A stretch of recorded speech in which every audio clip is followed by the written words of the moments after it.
You're listening to Beyond the Dose, the podcast where healing, self-discovery, and transformation intersect. Hosted by Michelle Harrell and brought to you by PurpleCityExperience.com. Each episode explores the power of psychedelics, science, and soul work to help you reconnect with your purpose. It's time to go deeper, beyond the medicine, beyond the noise, beyond the dose.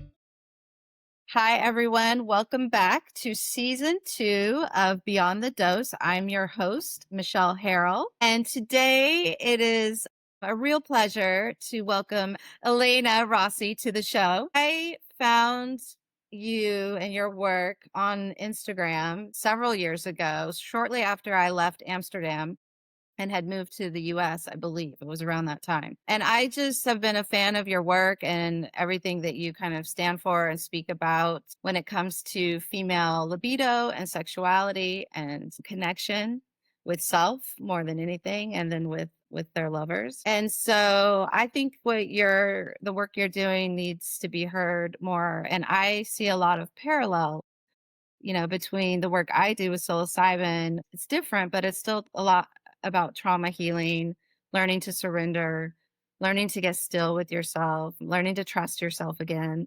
So I see a lot of parallels in our work, and I thought it would be so fun to have you on. So I'm going to stop there. Maybe you want to expand on the type of body work you do, the kind of work you do with clients, just so folks understand. So I am a female libido specialist. I work only with female clients and I wear many different hats. So one of the main parts of my work is doing trauma release body work called body de-armoring. So I help you release the stuck stress and trauma from the body. So sometimes when people ask me what I do for a living, I say I make women cry. That's what I do. Yeah. And I love it. I also make women scream and rage and do all kinds of crazy things because I'm helping them move all of those things out of their bodies. I also write books. I've written 2 books. I am a coach, so I do Zoom consultations and I write about human sexuality every single day. This is a passion project of mine. It's been part of my own healing journey. I think what really sets me apart from other sexuality coaches is that I primarily concentrate on the concept of safety, connection, and having sex like a girl. Because the biggest problem, and we can dive into it deeper today, is that women are having sex like men and we're not enjoying it. Yeah. And instead of realizing, like, wow, I'm doing sex the wrong way, I've been taught sex the wrong way, we start blaming ourselves. We start Yeah.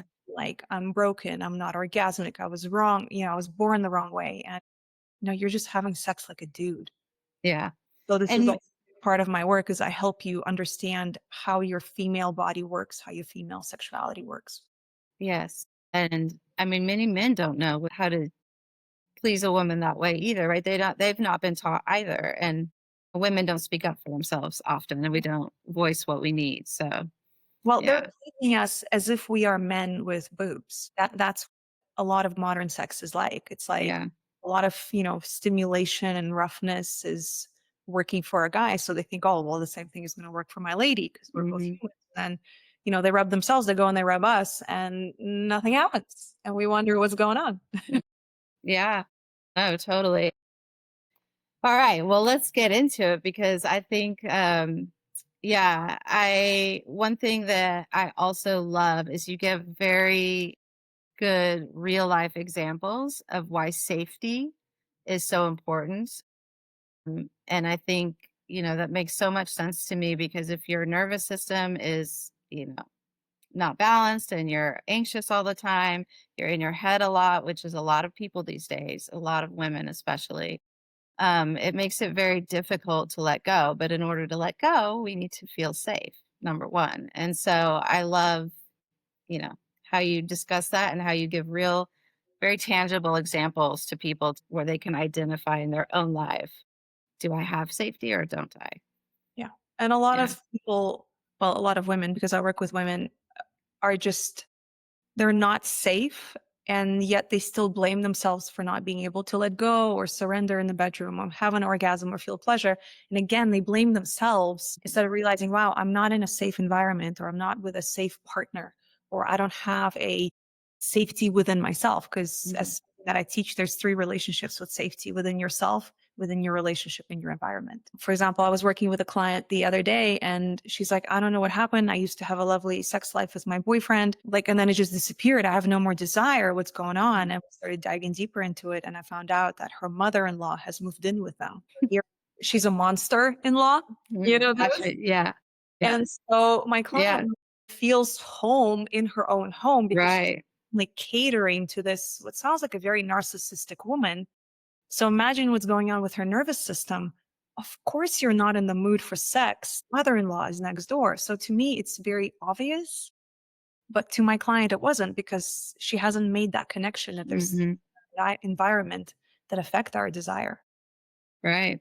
No, exactly. Yeah, I've actually been reading lately The Myth of Normal by Gabor Mate. Have you read? Yeah, and he talks about the 2 core child wounds that we most of us carry with us have to do with attachment and authenticity. And it just, to me, that those 2 things, when they're balanced, that's also how we create that safety. And so many of us have these deep wounds in both those areas that we haven't healed and Yeah. we're not even aware of most of the time. And I think sex gets really complicated around safety because it's like a double-edged sword for women. On one hand, we don't feel safe, let's say in our partnership, but then giving the sex to our man is what makes us feel safe temporarily. So then it's like we're using sex to temporarily feel safe, even though there is no safety foundation in the relationship. And so you Yeah. just get really stuck in having to give the sex instead of first receiving safety. Yeah. Of course, you're Yeah. giving not from a genuine place of desire or wanting to connect or express your love. You're giving it because you have to. It's almost like your survival tactic in a safeless, loveless, connectionless relationship.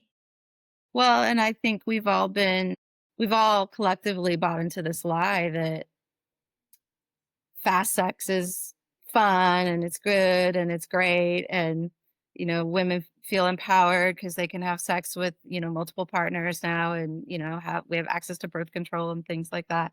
But, you speak to that too a lot, that that's usually not very fulfilling. Most, if women are honest with themselves, that type of sex is usually very unfulfilling.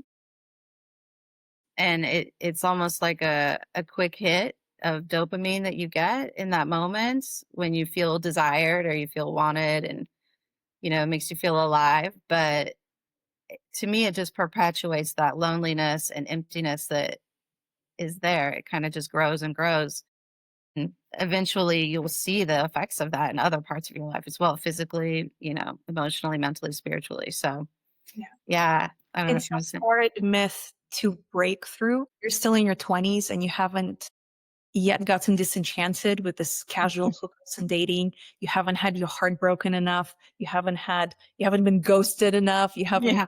perhaps had to have an abortion from a man who was like, no, I don't want this baby. So you're not disenchanted yet. And so in your 20s, you're buying into this idea that, like, I'm free, I'm liberated, let me sleep around, let me have multiple partners. And then around beginning of 30s, mid 30s is when the shift begins to happen to women, especially the ones that want a baby, especially Right. the marriage. They're like, oh shit, this wasn't fulfilling at all. I just go from one high and then a period of low and then another high. And I constantly need like a new guy to desire me and want me and Mhm. come on me in order to give me that little hit of dopamine. But then I'm traumatized for the rest of the week when he doesn't call me or, God forbid, ghosts me. Yeah. So imagine what's happening to your nervous system. It's like high, low, high, low. It's you crash at some point. And so I work Yeah. with a lot of women who by their mid 30s are like, I want a family, I want a husband, but I have zero libido and zero energy to keep dating. I cannot go on another date and tell the guy, what my favorite colors are. Yeah. Like to travel. Yeah. Well, yeah, dating, whew, that was eye-opening in my mid-40s, online when I had been married for 20 years. So yeah, that was no, I don't wanna go back either. It's exhausting, right? Oh Like my gosh, it's exhausting. Yeah. I met my husband at 37 and already by then, like 4 months before I met him, I made a decision. I'm getting off all the dating apps. Like I cannot do this. Like I don't think Mhm. we're designed to be chatting to so many people at the same time, meeting for multiple coffees. I was like, I'm just going to delete all the dating apps and let God, universe, whatever you believe in, Yeah. just guide me. And then 4 months later, I sat down at the same table in a cafe as him.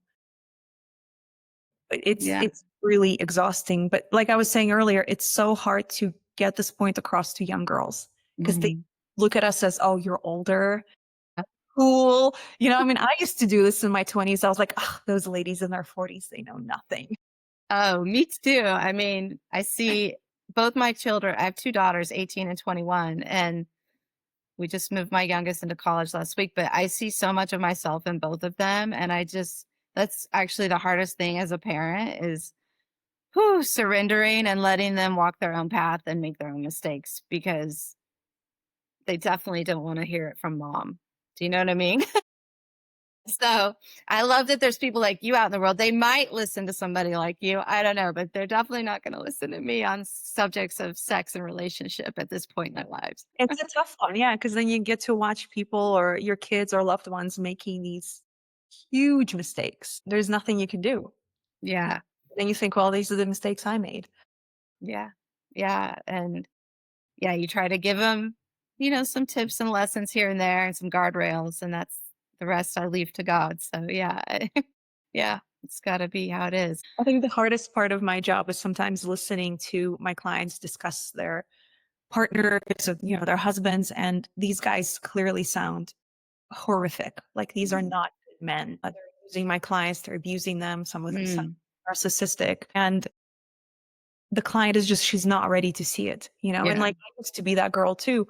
I would yeah, always defend my partners. Oh, you don't know him that well, or that was just a one-time thing. You're constantly trying to believe that this is going to be your man, that this, he'll change, he'll evolve. And, your friends who know better or your coaches, they'll look at you and they're like, she'll get there one day. yeah. We all have been there, all of us. I can't think of one girlfriend of mine that has not had a similar story somewhere in their 20s, teens and 20s typically. So yeah. Um, Well, I'm curious, like, what are some of the signs that, if you want to share with our listeners, that often try to coach your clients to look for when thinking about, are they safe in their body? Are they safe in their relationship? Are they safe in their environment? That's a really good question because safety is so nuanced. You got to Hmm. take everything case by case. Okay. And there's a big difference between like there's partners that are just unsafe and they don't care, Right. right? Because they're using you and they're just use you, abuse you, and get rid of you, find the next best thing. And then there's partners who are being unsafe because they're just ignorant, they don't know Yeah. any, but Hmm. they want to be better. So this is something that really comes up in my sessions is really identifying like, does your partner even care to be safe? Right. They care about your feelings? Do they consider you? Or are you constantly abandoning yourself to make their life better? Like, I Right. think some of the negative relationships I've had, because my pattern was always dating narcissistic individuals, they mirrored my childhood upbringing. I was raised by multiple female narcissists. There's Mhm. like female narcissism in my family line. Very exciting. And so I would just abandon who I was, abandon my identity, my life, my friendships to make my partner happy. Like they wouldn't want to watch a film I want to watch because my Mm. films are not good enough. We only watch what they watch. My music is boring, so we only listen to their music. My choice of vacationing is lame. Never want to go there, Lane. I'm like, let's go here. So because you are yearning for love and you're yearning for connection, you're constantly choosing what your partner wants in order to keep the peace and to Yeah. sort of feeling of love. Right. It's may start off very slow, it's very subtle, and then it just becomes your whole relationship where you become a ghost of a woman in Mhm. their life. Yeah. And they don't Yeah. have a moment to consider like, hey, well, what does she like? What does she want? And it's the smallest things. Like every time my ex-partner would come over to my house, I made sure to have all of his favorite food in the fridge. Like if I knew he was coming over after work, I would run to the store, get his favorite snacks, make him a nice meal. But he would never do that for me. One time I got the courage to say like, hey, it would be really nice if you would have some fruit in the house whenever I would Mhm. visit. I love fruit. And he said, well, you like really expensive fruit. berries. And I thought, well, and already in that moment, I'm making myself so small. I'm like, well, you can just get me some apples. Like, Yeah. you know, Right. Yeah. Right. because, oh my God, Yeah. God forbid I ask this man to spend €6 on a pack of, raspberries or strawberries or, berries. And it's those little moments where Mhm. nowadays my husband is like, oh, you like fruit? What kind of fruit do you like? Yeah. Or it could be in the store, like, hey, I'm in the store. So there's like oranges here and bananas. Oh, you What want, do you you like want? a Yeah. and then he comes over with like blueberries and raspberries and strawberries and the whole thing. Right. And Yeah. it's tiny little everyday moments of safety that you Mhm. really need to start paying attention to as a woman. Well, really as a human. Yeah. Yeah. Amen. Yeah. I mean, again, attachment and authenticity, right? And we often will abandon authenticity for attachment. That's pretty common. Yeah. Oh, me too. I've been there as well. Yeah. Yeah. Even still sometimes catch myself, it's and then you're like, wait, what? No, I'm not doing that anymore. Right. And learning to set new boundaries for yourself. And that's what I see a lot too with my clients is many clients come out with a new perspective, a lot more self-love and self-kindness and grace that they're willing to give themselves. Um, Forgiveness is another big theme of others and of self, but as they start to integrate some of those insights, it's the boundary setting that is a telling tale if something's going to stick. When I hear them starting to say, "Yeah, my boss asked me to do X, Y, or Z," and I said, "Actually, no, I'm on vacation right now. I'll have to do that when I get back." Like, that was an example from a few weeks ago with a client, and I was like, "Beautiful." So things are, things are happening. So yeah, that's always a telltale sign that I look for when I'm doing integration with clients because when you're willing to set a new boundary for yourself, even if it's a small one, it Mhm. seems insignificant. It's a huge step forward for people who've never ever done that for themselves. I love how you use this example because it's so small, but it's very significant. And I think when Mhm. people think of healing, whether it's libido healing, doing healing journeys with you, they probably are going in with an expectation of like, I'm going to come out and be this perfect, super healed, empowered human. And to me, yes, there's been some big shifts within myself or within clients, but usually it's these tiny little things Mhm. that begin to appear in your reactions, in your behaviors, like saying, no, I'm sorry, I can't help you out today, but I'll help you out next week, or I can't do this work, or I'm not getting paid enough for this, right? Or like, hey, I'm not okay with you flirting with other women, or I'm actually not okay with you liking your colleagues' bikini photos. I don't think that's appropriate in our relationship. Just little tiny Yeah, steps. I celebrate every single thing, even when my clients are like, yeah, that's not a big deal. And I'm thinking, that's a huge deal because that means you're starting to shift. exactly. Yeah, totally. And that's why I look for those and I try to point them out to my clients because to your point, they don't realize it either.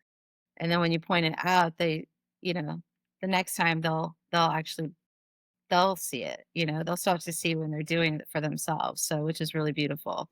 But yeah, that's part of the preparation we do for psilocybin is I try to help people understand that this is not a magic pill.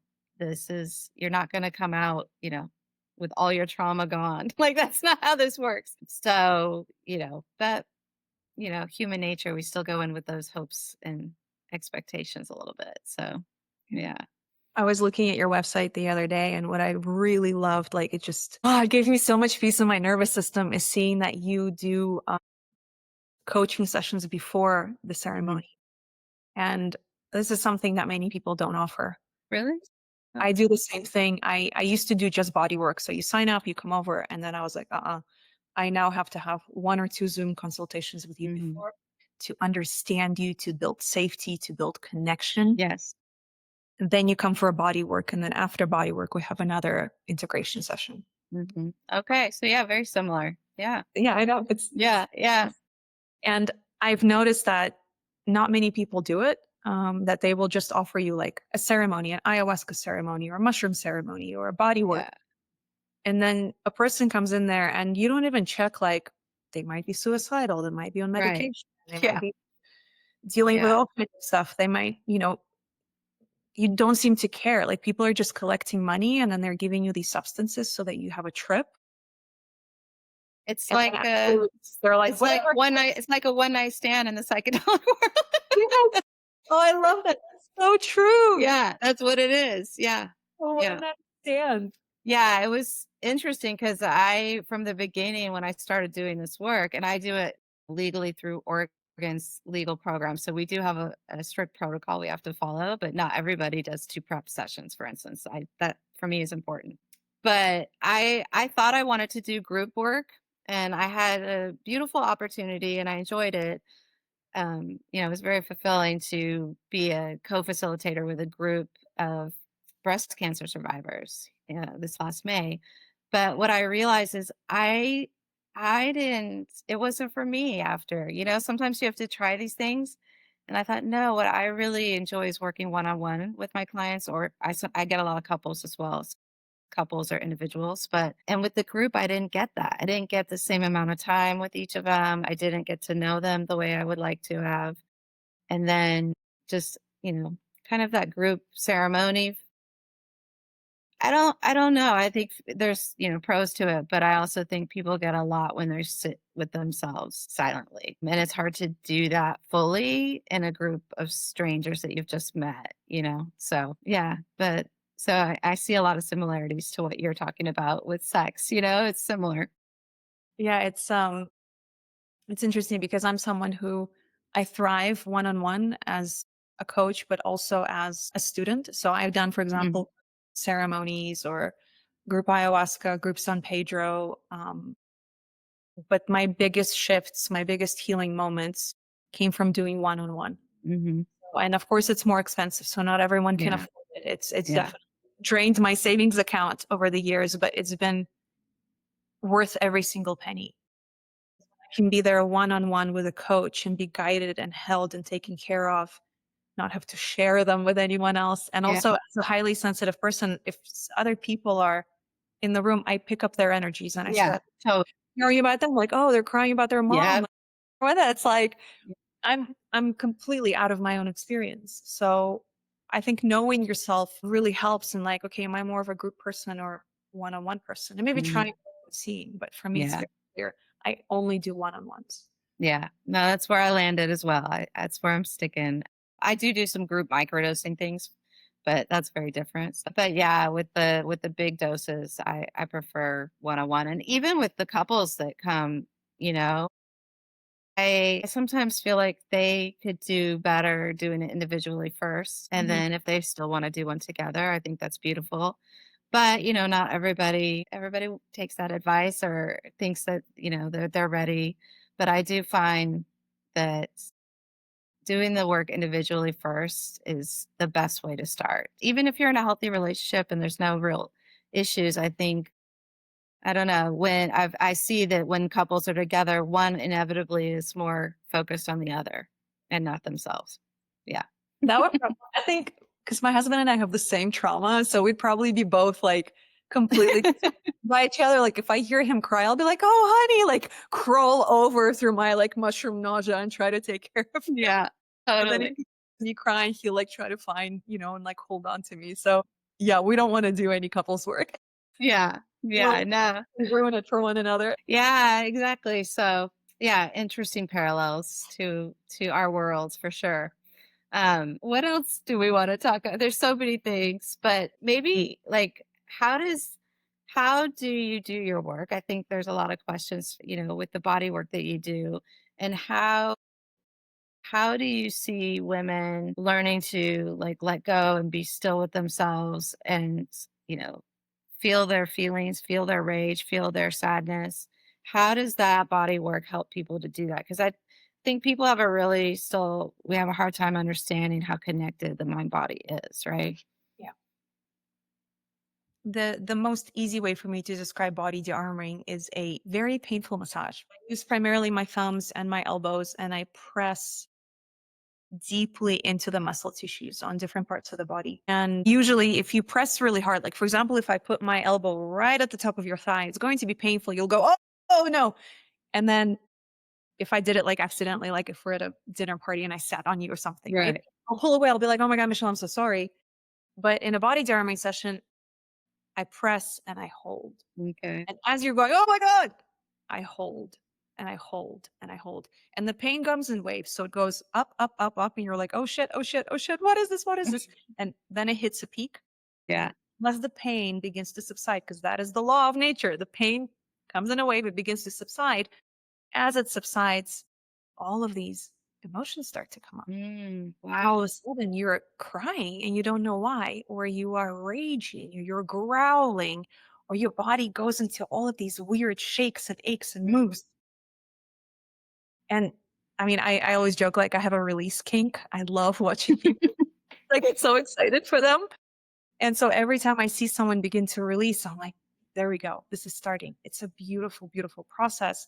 My job is to create the most safety for the woman so that she Mm. let go and be weird, Yeah. because Yes. releasing isn't like sexy or beautiful. You look weird. You sound weird. Maybe Hmm. you're rolling back. Maybe your face is making funny expressions. Maybe your arm is just floundering like this and you don't understand why. Some Yeah. people get nauseous, some people may get diarrhea, some will Yeah. shake, flounder for over 2 hours. Make sure that you're okay doing that. Yeah. Wow. So I had one client that we had a similar session. Actually, he came back. We did 2 sessions, but he had a lot of stored trauma, and he also had a major injury. He was a vet, and his entire session, his body just shook and convulsed over, and like he couldn't control it. Different body parts would go, and then the other one would stop, and and so when it first started, I saw the fear in his eyes, right? And I was like, "Hey," I'm like, "Are you in any pain?" And he said, "No, there's no pain really." And I said, "Okay, then we're just gonna get through this." And I really sat across from him and held his hands for like 4 hours, and we just, kind of let his body do what it needed to do. And yeah, he had some tremendous actually improvements physically after that very first session. So then he came back and did another one. But yeah, for me, it was a first. So it was a little, to be honest, I was also a little bit like, whoa, what's happening when it started? Because I had not seen that before. But yeah, what you described is exactly what I experienced as well. Yeah, beautiful. Our body is constantly wanting to release, but because we live in a social world and we have, the social contract of behaving a certain way, if you're just in the middle of a grocery store and you start shaking like this, which I sometimes want to do, and actually sometimes I will do it, um, people will look at you like you're crazy. So we've all learned to control our bodies so much. Mhm. And even if you think about women, like not only we're controlling, let's say, the shaking, we're controlling by sucking in our bellies. God forbid we let that belly go, right? Right. Yeah. Yeah, Um, totally. we're controlling our faces. God forbid I have a resting bitch face, which I do all the time. I'm Russian. That's just my natural state.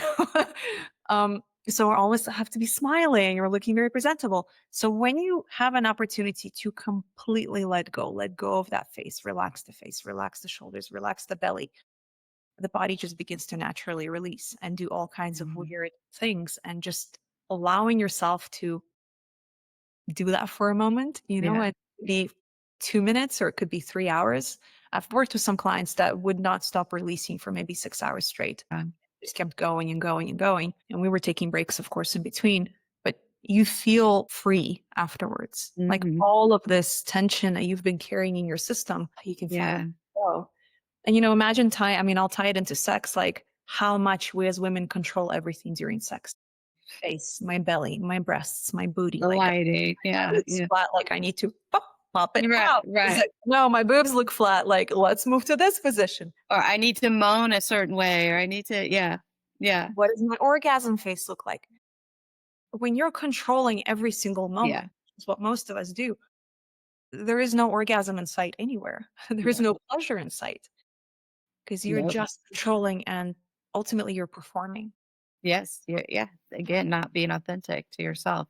Yeah. I mean, it's exactly the same in a psilocybin journey. The clients who struggle to let go and surrender do not launch. They do not launch, or they have a bit of an experience, but not the expansive, deep experience that they're hoping for. And that is, obviously what I do my best to help coach and prepare them for going in and really talk openly and honestly about those expectations and the need to control and how important it is to be able to really let go and let it just unfold as it does and enjoy it. I try to get people to enjoy it. Enjoy just being still. Enjoy not having to think about your to-do list and like just, let it take you where it goes with the music and what have you. But yeah, it is the biggest struggle that every single client has. Every single client struggles a little bit with it. Yeah. I try to encourage women because by getting like weird myself. So Mhm. there's different tactics I use. Like on some, I put a face mask. I said maybe if you don't see me, Mm, you're more eager to let go. I turn off the light, maybe just have one or two candles in the room. I turn the music on very loud. I start shaking and moving all around. I start making little growling noises. Maybe I'll make a noise like a monkey or there's a lot of cow birthing noises in my sessions. So I encourage the girls to start copying me. And then in by copying me, they find their own movements and right. their noises. And there's been a few times where I say, listen, I'm going to step out of the room for the next song, however that song is. You're free to move however you want. Get wild, freaking Yeah. climb the wall, move however you want, dance, shake, scream. I have a special screaming pillow. I've seen you talk about that. Yeah. Oh, it's like within arm's reach. It'll do. No, it looks fantastic. I was actually looking at getting some for my practice. So I thought they would be great for people. This is my favorite investment of 2025. Yeah. This only Okay. came out on the market this year, and this is the best thing that's ever happened to me. This is my personal one, Yeah. you Yeah. know, for myself, and then a few that I use in sessions with clients. Yeah. No, that's cool. Yeah. I need to get some. I saw your post about it on Instagram. I'm like, oh, that would be amazing. Yeah, because people, I get the same. People moan, they scream, they cry. I get a lot of crying, obviously. A lot of people finally are able to just men and women, which I think is really beautiful.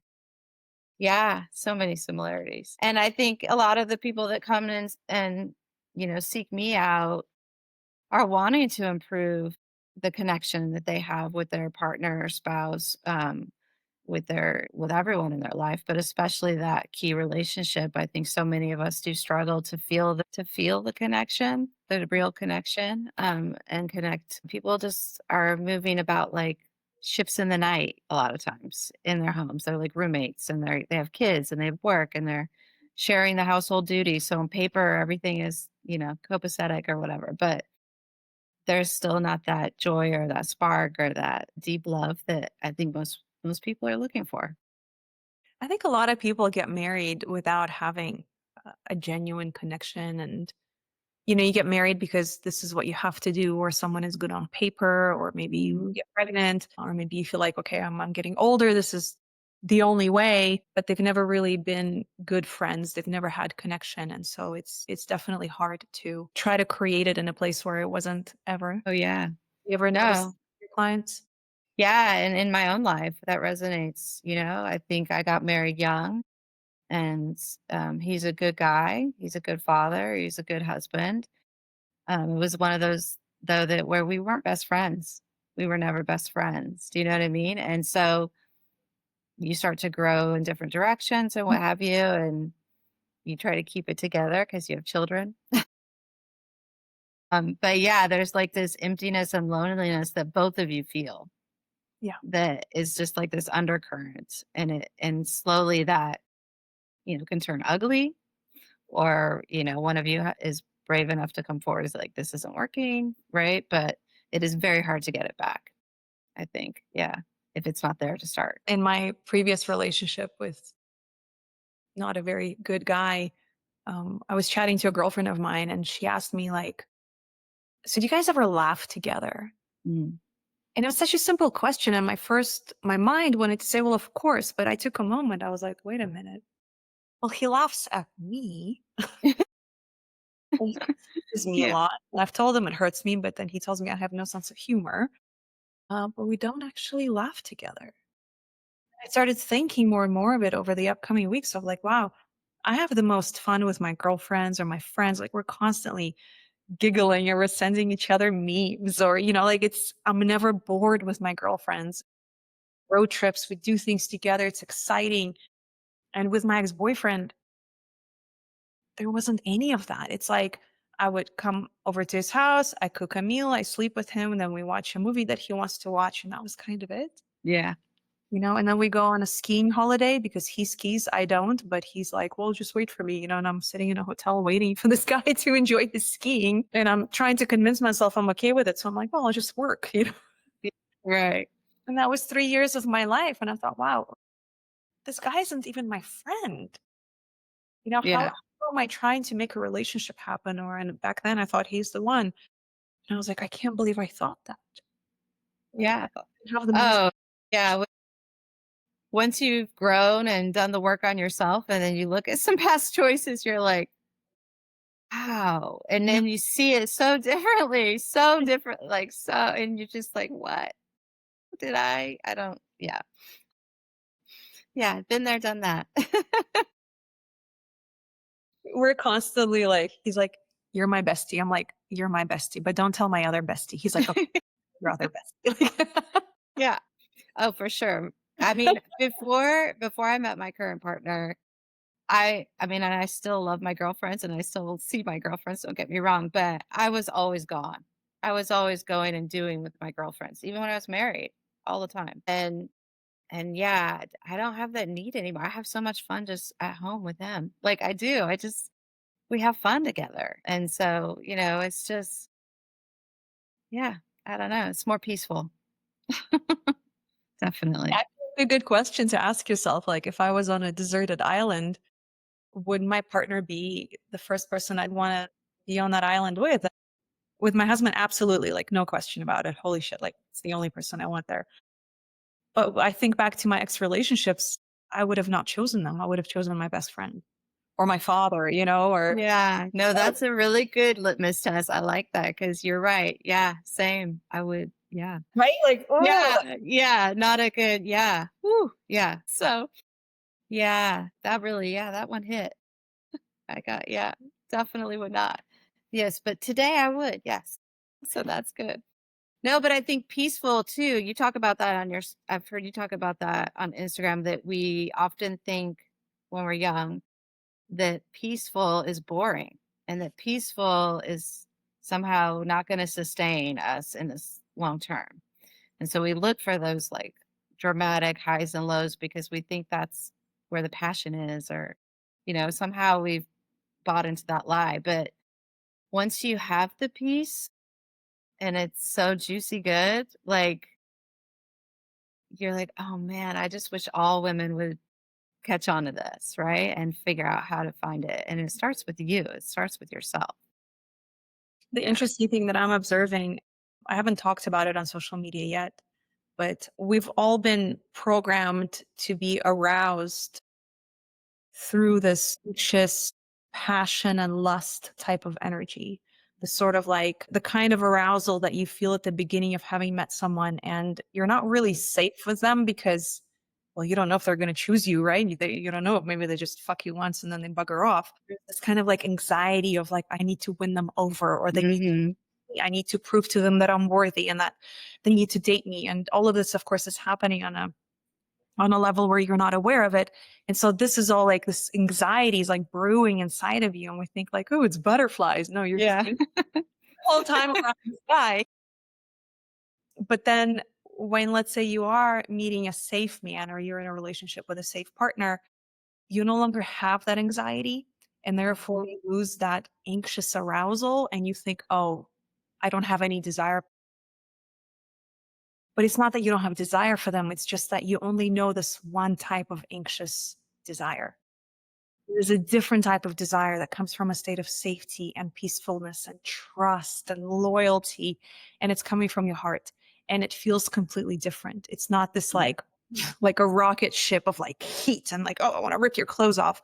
It's something that's like, I just want to lie with my bare skin next to your bare skin and just feel your warmth and feel your tenderness. And then slowly, slowly, my body will begin to wake up and my pussy will begin to tingle. Yeah. I'll want to just express my love with my hands and my tongue and my body. And I want you in me, not because it's hot. I want you in me because I can't think of any other way to connect with you more. Mhm. Yeah. Yeah, I get teary-eyed.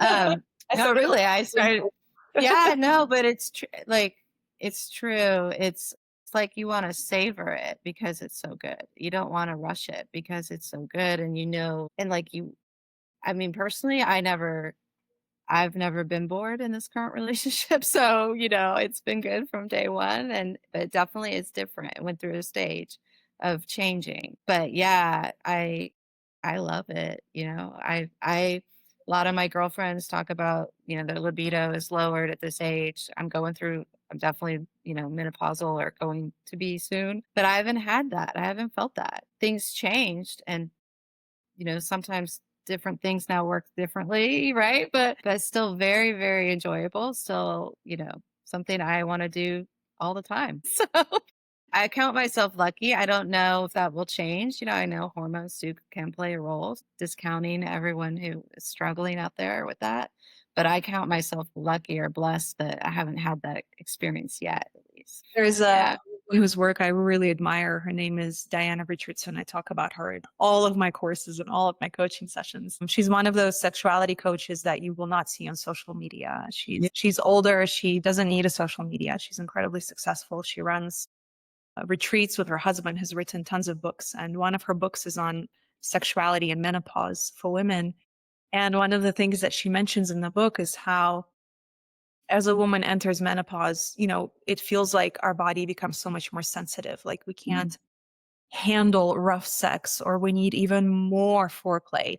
And it Mhm. makes it really frustrating. But what's really happening in your body is the wisdom of your body's calling for more presence, more tenderness, more awareness. It's calling in wiser. You can't anymore just sort of float around in dirty land and fantasy land unless the energy it's not good enough anymore for your body. Your body wants purity. It Mhm. wants a lover who's loving and tender and gentle with Yeah. you. Yeah. It's like your body's being wise. It's not being against you. It's actually Right. guiding you into something even better. Totally. Yeah. Love that approach to menopause and our sexuality. It's Yeah. actually, and I've spoken to many women, they say, girl, it gets better with every year. Good. There's something Yeah. forward to, No, right? I mean, that has been my experience till now. So yeah, I would agree with that. Yeah. So I do think though, like a lot of the women I see, they struggle just to even sit still with themselves. And so I do think a lot of women need to first, do that work of connecting to self again and learning to really trust their inner voice because so many I see don't. So many are trying to please everyone. Their kids, their spouse, their boss, their friends, right? Like it's the modern woman has a lot on her plate. And we're exhausted. Most women are just fucking exhausted. Let's be honest. And they I'm don't take time. already exhausted. Yeah. Yeah. They don't take time to really care for themselves and to find peace. We're also addicted to our devices. Um, so yeah, and I think that, like my partner and we're cannabis users. And for us, it's also like that point where when we smoke together in the evening, it's like a point of connection. We're usually, either outside on the deck or what have you. Sometimes we have music on, sometimes we don't. And it's a moment for us to talk and just catch up and sit and relax together. And it's a slow process, when you're smoking. So it's just this very nice little pause. That yeah, it's one of the best things I love in our day that we do. So I think more people need to find those little rituals for themselves. Yeah, I call it tuning into each other. And often, even like if you think of the modern date night, like, oh, okay, babe, like let's go to dinner and have a movie. And when you're at dinner, you're not tuning into your man, you're tuning into, well, I'm tuning into the menu. I'm like, Yeah, right. salmon, or like fried chicken. Yeah, And then the food arrives and I'm tuning into my food. right. To the movie or watching Netflix, I'm tuning into the Netflix storyline or into the characters. I'm not actually present with my man. And so Mhm. something that I recommend for couples is like, can you find activities where you're tuning into each other? Yeah. And usually that means no screen time. Can Mhm. get other people. Find ways that you can be just together, like you said, having a joint or sitting by the fireplace or going for a walk or Mhm. together, right? So it's not one of you cooked, but let's create something yummy together. Let's play Yeah. a game. Let's work on a puzzle. Like I'm a really dorky woman. I love a good puzzle. For me, I'm not a big fan of smoking anymore, but I'll take a gummy. Give me a gummy once a month, put a puzzle in front of me, put some good music on, and I'm going to have it. Yeah. Yeah, no, totally. Yeah, we try to do those things as well. I think during COVID is kind of when we shifted because we had to. Uh, and I think, yeah, we like it, right? So I can't even think of the last time I was at like a movie theater. I haven't been in forever. Um, yeah, we just like being home, quite frankly. I'm boring like that. I've gotten old, I guess. Yeah. Well, I know we're coming up on our time together, and I just want to say thank you again for, I reached out to you on Instagram. You didn't know who I was, and I was like, "Would you want to be a guest on my podcast?" And you said yes. So thank you. I'm so used to people who, they do like sexuality talking to me. And then I looked at your profile. I'm like, psychedelics. That's interesting. Yeah, Really I like just your energy. So I was like, you know what? Let's do this. oh, thanks. Yeah. Well, likewise. Yeah, I just think there's so many parallels in what the clients you're seeing have and what my clients are also struggling with, and you know I think it's yeah, I think that both is needed. Can I ask you a question? Yeah, of course. And this is something I try to always ask people who do similar work than me is how do you take care of yourself? Because doing one-on-one work with a client, for me, I'm a sensitive person. There's some sessions that I feel completely drained by, not because Hmm. the client itself was draining, but just because the session was so Oh powerful. yeah. And I usually recover within 2 days, Hmm. but there are certain sessions that I've been out of it for weeks. Yeah. I'm curious, how do you, yeah, take care of yourself perhaps before a session, if there's any Mhm. practices or things that you do, and you take care of yourself afterwards? Because what a lot Yeah, of people don't realize, the work that we do is really, really hard. Like it's hard to hold a space for someone for 8 hours straight. it It's is. easier to do a group because the group carries itself. Mm-hmm. Mm-hmm. Some Yeah, that's people true. go, oh Yeah. wow, you're so expensive. It's like, I'm with you for up to 9 hours. Yeah. Yeah. I'm actually quite cheap if you look at the hourly rate. Right. Right. Yeah, my margins are like this. um yeah, no, great question. And yeah, agree, it takes a lot out of some sessions, take a lot out of me. Some, yeah, some take a while to recover from. Also, some you just have that connection to with the client that is just so special. Figuring that out. I'm still, quite frankly, trying to find that balance. I, for instance, had some great sales and business this summer, which means that my calendar is chock full of sessions through pretty much through the middle of October. And it's been like that like August, September. So I'm feeling it right now, to be honest. I'm like, whew, okay, I got a couple more next week. And then I have a week where I don't have anything. So I'm looking forward to that. Yeah, I might, I try to at least have stillness carved into my day. That's how I ground myself and how I feel like I can, then show up and really hold space for somebody and really be with them. So I tried in the morning. I tried when I first wake up. I usually try to have some Bible study in the morning to myself quietly. In summer, it's outside. Starting to get too cold to do that, so now I'm inside again. But and if the sauna is available down at the yurt, and I don't have guests staying, then like in the winter, a lot of times it's empty during the week and booked on the weekends.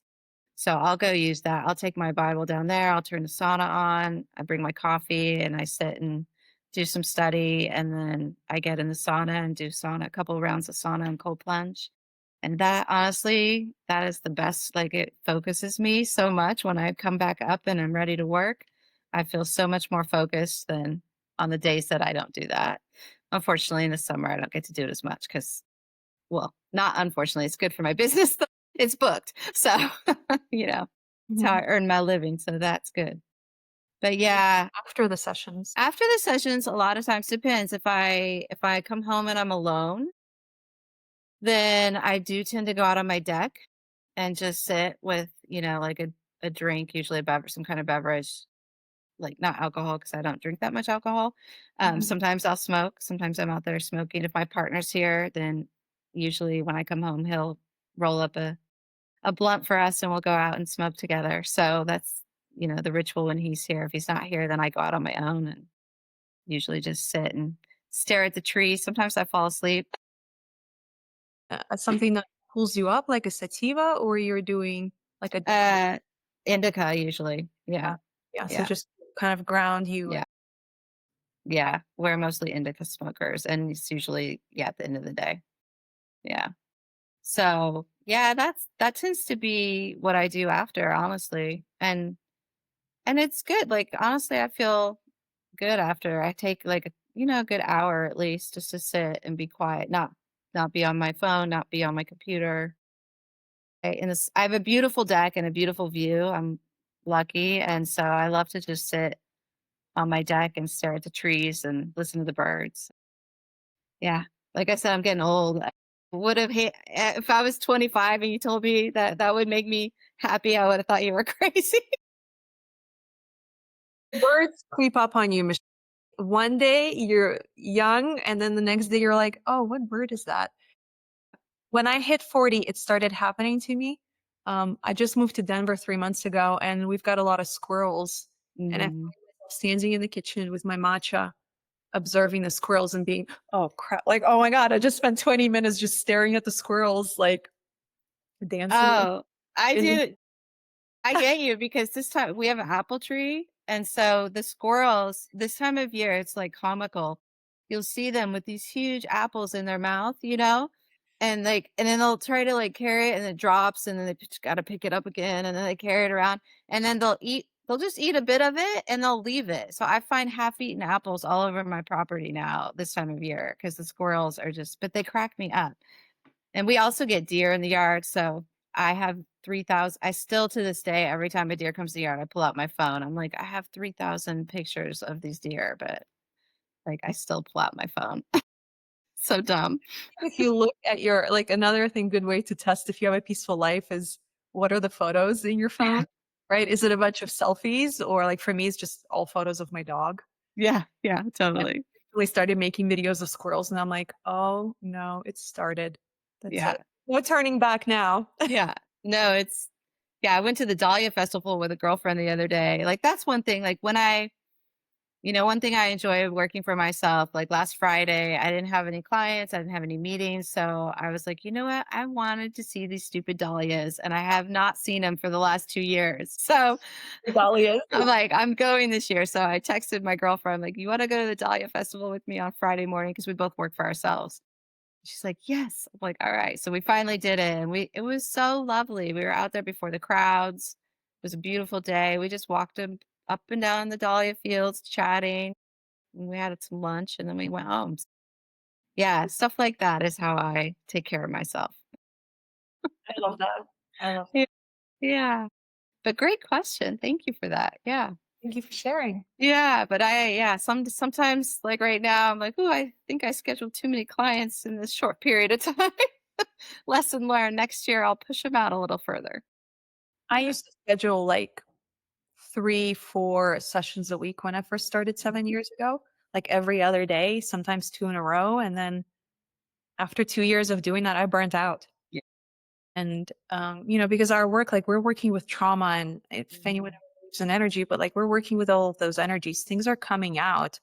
Oh, And I definitely. used to, as a beginner, I used to sponge it all up into me, like, "Here, I'll take all your trauma, like, give it all to me." And then I realized 2 years later, like, now I'm just carrying everyone else's shit, and I started getting sick and very tired, and so I had to learn how to manage myself and Yeah. burn out in this work because this work Yeah. is really, really hard. And You're we can't right. say. Yeah.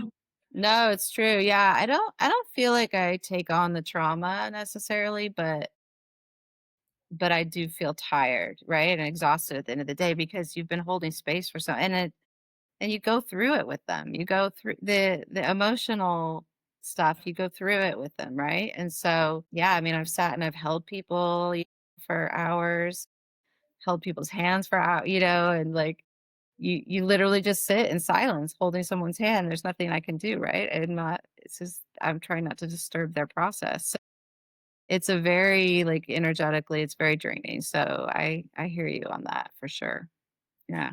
It's Appreciate it. annoying. It's annoying because on one hand, for me, like it fills my heart so much and I can't Yeah. imagine doing anything else. But on the other hand, it is so draining. And there's some days I come home to my husband, I'm like, I can't keep doing this. Yeah.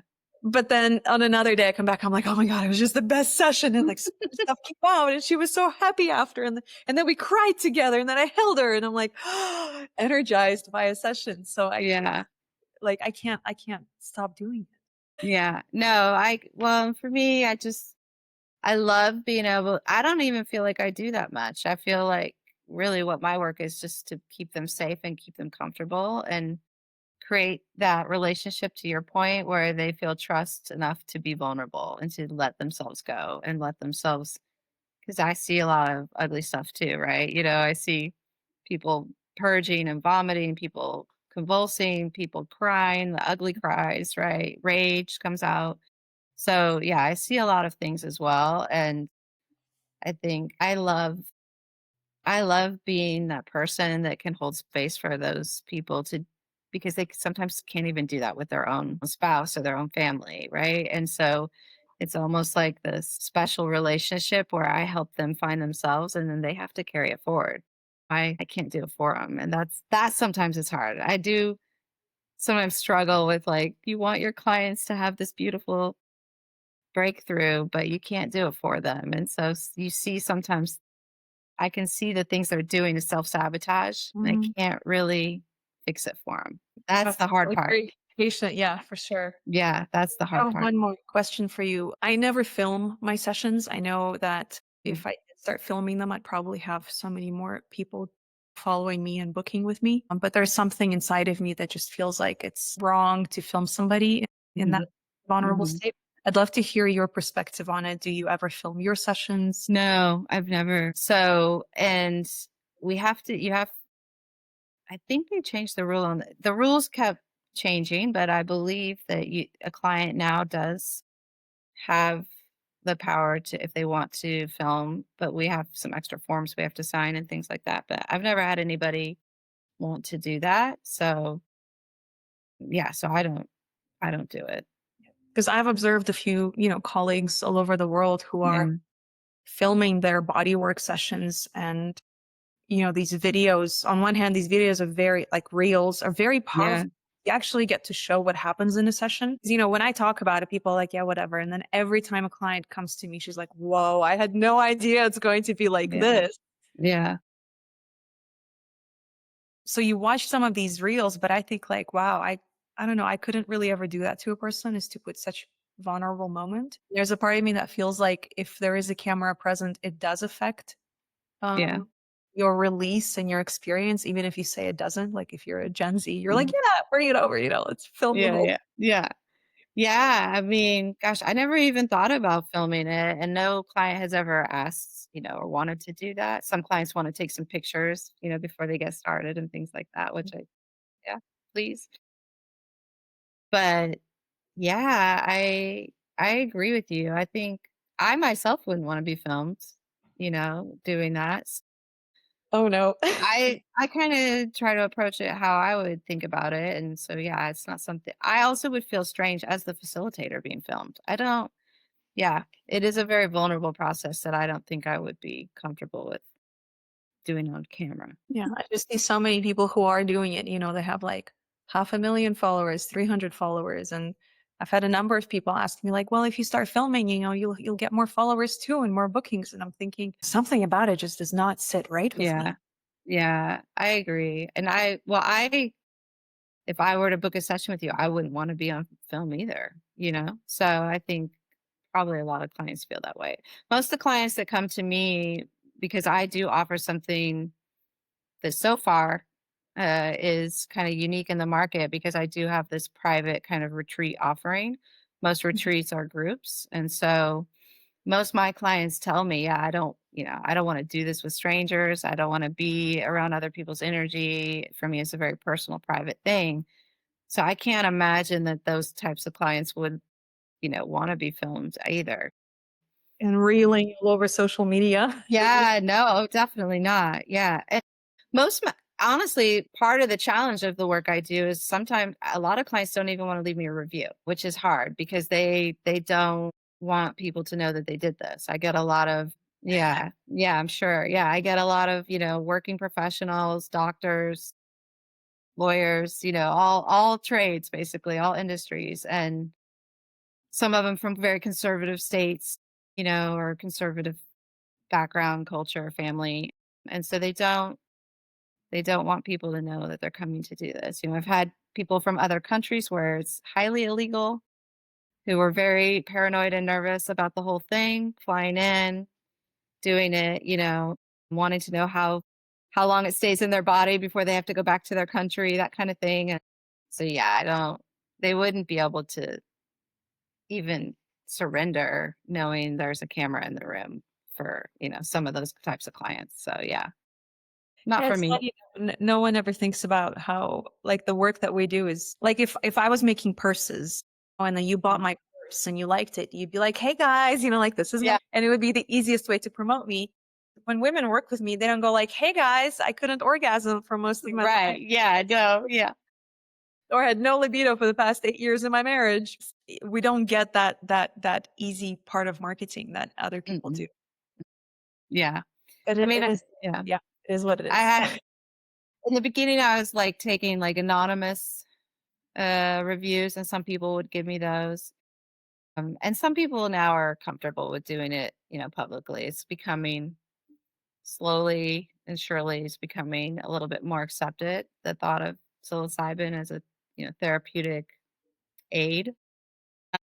So, but yeah, it's still a lot of people out there that they don't want people to know that they're doing it. So fair enough. I get it. You give different doses depending on who the person is and what they're coming with? Yes.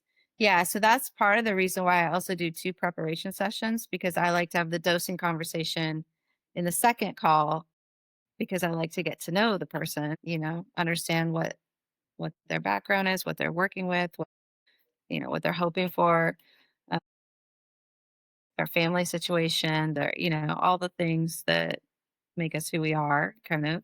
As much as they like to share, I'm not a therapist, that's not my role, but it does help me to give them advice around dosing, and especially, that there are certain things that we also look for, like blunting factors and things. So if somebody's on, an SSRI, heavy alcohol user, heavy cannabis user, sometimes those folks need a little bit higher dose to just even launch. But we also have things like booster dosing we can do. So we can start, some people need to feel very, very safe. Safety's just like your work. Safety's my number one goal, for them to feel safe. And so if you need to really go low and start slow to feel safe and be able to start to open up, then I take that into account. Some people need to be pushed a little bit. So I try to kind of assess that, um, given all the other contra, any medications, things like that. And then I come with advice, but ultimately it's a conversation, and, it's always their decision. They have to feel good. I always tell them it's not my decision. It needs to feel right for you. If you feel that it's right, then it'll be right. Yeah. But most people want my recommendation and advice because they don't really know. Mhm. They have no idea. Um, Through our legal program, we don't dose by weight, which is, typically how it's done in the underground. And we test our mushrooms basically without going into all the science of it to see how potent they are. So we know, this mushroom A and mushroom B might equal 25 milligrams in how we talk about it, but mushroom A might only weigh like 1.5 grams of weighted mushroom, and mushroom B might weigh 3 grams. So you have to consume less mass. Mushroom A is more potent, basically. So it's hard to sometimes talk to people who've done psychedelics in the underground, and they're like, they think they understand the dosing. They're like, this is not very much. And I'm like, trust me, it's a good dose. And they're always surprised after. They're like, oh man, these mushrooms are different than the ones I did on my own, in college or whatever. So I'm like, yeah, I You tried to. Do you give them just the mushroom to eat, or do you like make some kind of like a chocolate concoction or a little smoothie? How do you dose? So we have some restrictions on how we can do it in this legal program. But most people take their whole mushrooms with a ground up, usually into like a kind of a powder. And then either most people do it with a cup of tea, or a lot of my clients, I recommend orange juice. And actually, the lab here, Rose City Labs, did some testing to see which ways were the best ways to consume your mushrooms. And orange juice was number one.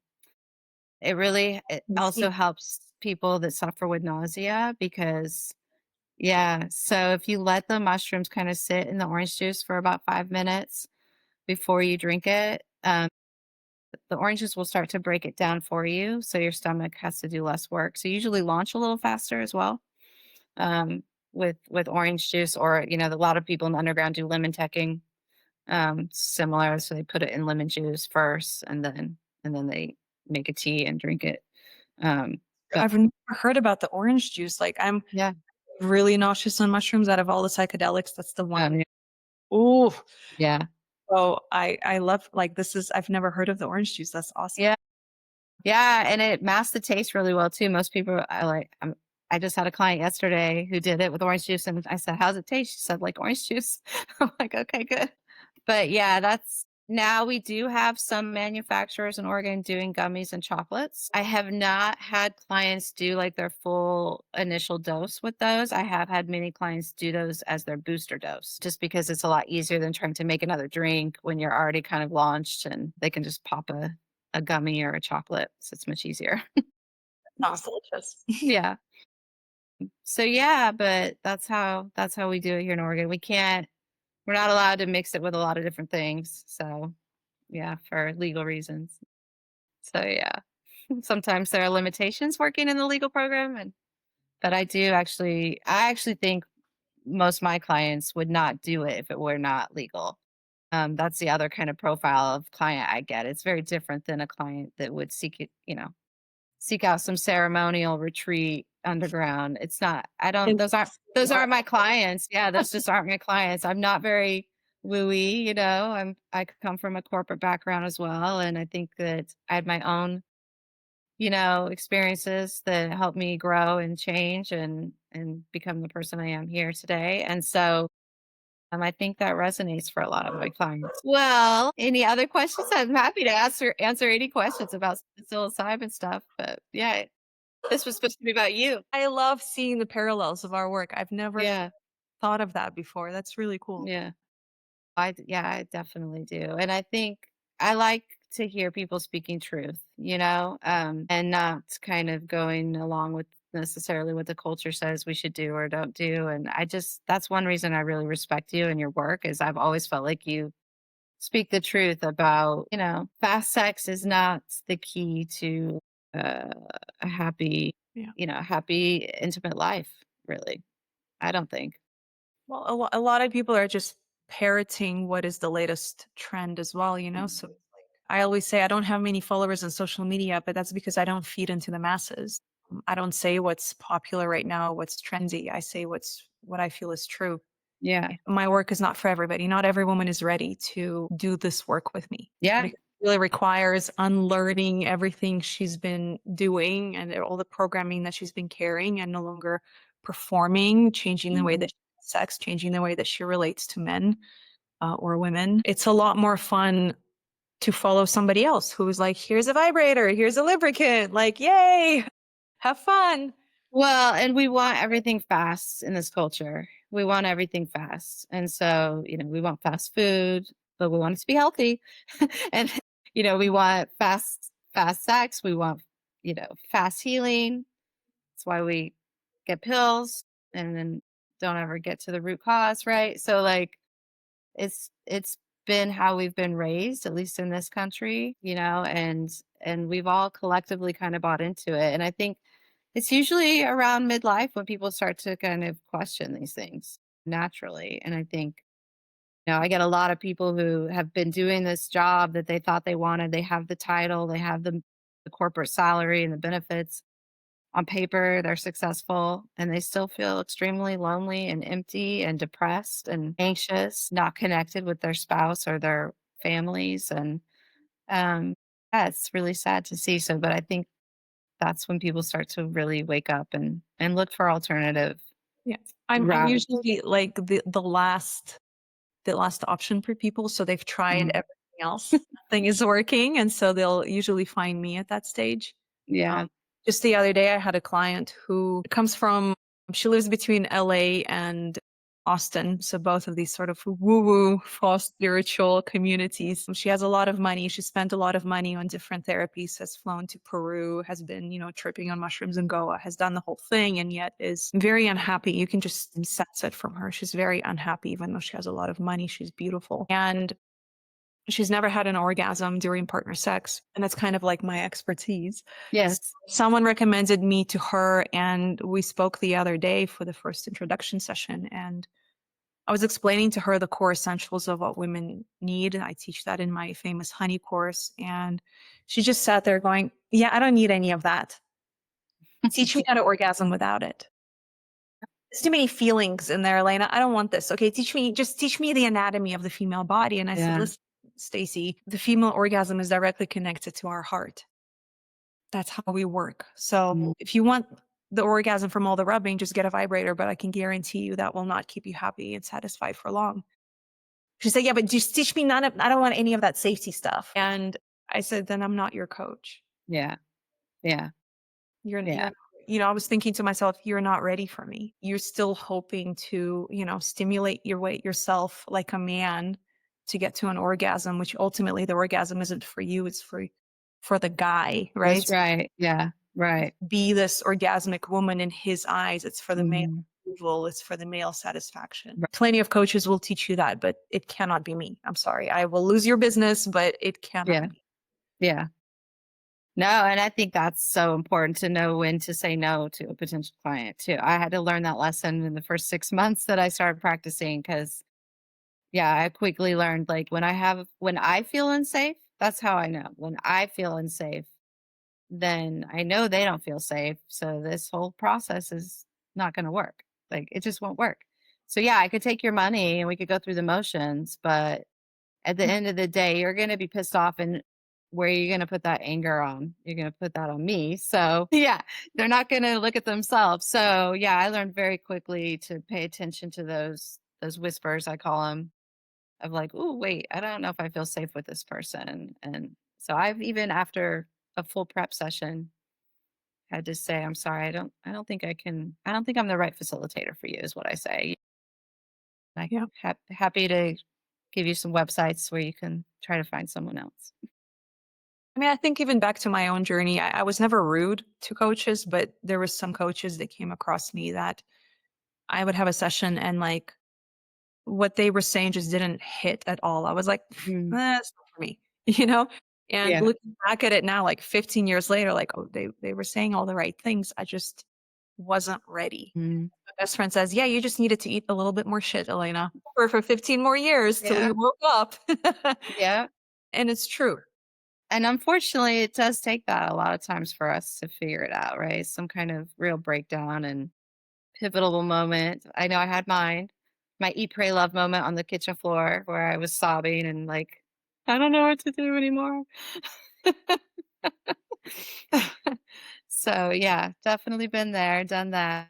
But that's how I started this path forward. So, it's all for a reason. Yeah, always. Yeah. Do believe that. As shitty as it can be in the moment,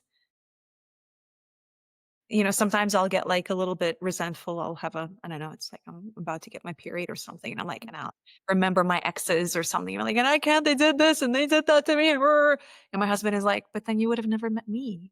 Yeah. You're so right. Yeah. No, So it's true. right. I don't have that so much, but I definitely have other things that I definitely loop on. Like sometimes I'll, complain about the amount of work I feel is on my shoulders, and then my partner will remind me, "Remember when you were commuting an hour and a half each way to Corvallis to a job you hated?" I was like, "Yeah, thank you for that." Okay. Calling me out on that. Yeah, I'm like, "I am grateful, but I'm feeling overwhelmed." So yeah, I appreciate that. It's a constant journey. It's, I say that all the time to clients as well. You don't treat your physical health like a one and done. You don't eat the right foods and work out for a week and then say, I'm done for life. Like your mental health and emotional health, like spiritual health, that is an ongoing practice that you do have to start to establish if you want to find balance. Well, I mean, it's like Yeah. that with everything, right? Which is also frustrating. It's like, Jesus, the work never ends. Like even, Yeah. a lot of people are like, I'm looking for that one amazing lover. And it's like, he may know how to go down on you, but that doesn't mean he's going to be amazing for the rest of your life. Like you guys got to grow together. Mhm. Okay. Because you're 50% of this couple, you're 50% of the sex life that you're bringing in. So, yeah, but like you said, we want a quick fix. I mean, look at Ozempic becoming a multi-billion-dollar company overnight. We all want the quick fix because life is hard. It is. Yeah. Life is hard, especially in this modern day where we're told we have to do everything and succeed at everything and Yeah. don't miss out on anything. I think there's a lot of people have bought into this lie and it consumes us, Yeah. consumes us. My favorite messages that I sometimes receive from ex-clients who, for example, I've worked with a year ago, 2 years ago, 5 years ago, they'll write to me and be like, Elena, I finally get it. Like like I finally left this guy, or I finally had an orgasm, or I finally said no. And you were right. And I'm like sitting there because I'm a Capricorn. I told you. Oh, yes, I know. I have a mother, father, and daughter who are Capricorn. So, yeah. But I'm Aquarius. So, I'm kind of right there with you, to be honest. It's like these things take time. And I hate being the Instagram coach who's like, you're going to be, amazing and healed in one session. I don't do that. I never promise that. Because these things just do take time. They do. Yeah. And it takes work, time and work. But you will see benefits. You will see progress if you put in the time and work. Yeah. Yeah. Little steps. So thank you for your time. And yeah, welcome to the US. Hopefully we You. Americans are treating you well. I love it. Don't I love it. don't You let the guys are chaos. way friendlier than the Dutch. That's for sure. Well, yeah. Neighbors, I know all of their names. I know their Yeah. dog names. I've lived in Amsterdam for 20 years. Don't even Yeah. know my neighbor's last name. Yeah. No, that's not what they're known for. I have millions of Dutch friends that I love dearly. Don't get me wrong, but yeah, that's not what they're known for. Well, they'll confirm that about their people anyways. They'll say, yep. She's in the US now. So for all the Americans who might be needing her support, please, she's in this time zone now, at least, or not too far away. All right. Well, thank you. And thank you to all our listeners. And once again, this is Michelle with Beyond the Dose. And thank you for listening. Thanks for joining us on Beyond the Dose with Michelle Harrell. If today's episode moved you, share it, subscribe, and explore more at purplecityexperience.com. Until next time, stay open, stay grounded, and go beyond the dose.